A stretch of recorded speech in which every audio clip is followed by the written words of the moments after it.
নমস্কার আমার প্রিয় শ্রোতা বন্ধুরা, প্রত্যেককে স্বাগত জানাই হাড়হীন ভূতের গল্প নিয়ে। গল্পে প্রবেশ করার আগে জানিয়ে রাখছি গল্পটা কোথা থেকে দেখছেন আপনি অবশ্যই কমেন্ট করে জানাবেন। কিন্তু রাতের অন্ধকার নেমে এসেছে গ্রামে। আকাশে মেঘ জমেছে, আর মাঝে মাঝে মৃদু বিজলির ঝলক দেখা যাচ্ছে। চারপাশে শুনশান নীরবতা, শুধু শিয়ালের হুক্কা হুয়া আর মাঝে মাঝে দূরের শালিকের ডাক। রহিম বটগাছের নিচে বসে আছে। সে আজ বটগাছের তলায় রাত কাটানোর বাজি ধরেছে বন্ধুদের সঙ্গে। কেউই সাহস করেনি, শুধু রহিমই জেদ করে এসে বসেছে। বটগাছটা গ্রামে ভূতের গাছ নামে পরিচিত। গ্রামের বয়স্করা বলেন, এখানে রাতে এক সাদা-কালো মুখের ভূত আসে। সেই মুখে কুয়াশার মতো দোহা মিশে থাকে, চোখ জ্বলে। রহিম চুপচাপ বসে চারপাশ দেখছে। হঠাৎ সে টের পেল গাছের ডালে কিছু নড়ছে। চোখ তুলে তাকাতেই কেঁপে উঠল। একটা বিশাল প্যাঁচা বসে আছে ডালে। প্যাঁচার চোখ লালচে আগুনের মতো জ্বলছে। সে রহিমের দিকে স্থির তাকিয়ে আছে। হঠাৎ ঠান্ডা বাতাস বয়ে গেল। বটগাছের গুড়ির ছায়া গাঢ় হয়ে এলো।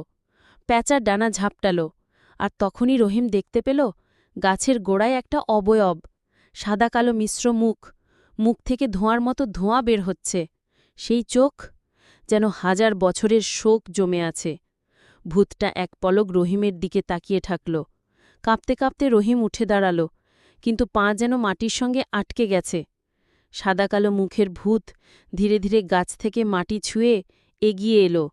কণ্ঠে ফিসফিসে আওয়াজ, কেন এলে আমার বটতলায়? প্যাঁচা দানায় ধুলো ছড়িয়ে ভয়ানক শব্দ করল। রহিমের গলা দিয়ে আওয়াজ বেরোল না। হঠাৎ বিজলি চমকাল। এক ঝলক আলোয় দেখা গেল ভূতের মুখের ধোঁয়ার মধ্যে অনেকগুলো অস্পষ্ট মুখ ভেসে আছে। তারপর সব অন্ধকার হয়ে গেল। সকালে গ্রামের লোকজন দেখল রহিম বটগাছের নিচে অজ্ঞান হয়ে পড়ে আছে। তার মুখে এখনও আতঙ্কের ছাপ, আর বটগাছের ডালে সেই প্যাঁচা বসে আছে তাকিয়ে, লাল চোখে। ধীরে ধীরে ট্যামেরা নামছে। শোঁ শোঁ বাতাস, প্যাঁচার ডাক, অজানা ফিসফিস। রহিম কাপা বলায়, এখানে কে কে আছে? হঠাৎ ধোঁয়ার মধ্যে থেকে ভূতের অবয়ব ভেসে ওঠে। ভূত, গলা ঘষ্টানো ভয়াল স্বরে, তুমি কেন এসেছ আমার গাছের তলায়?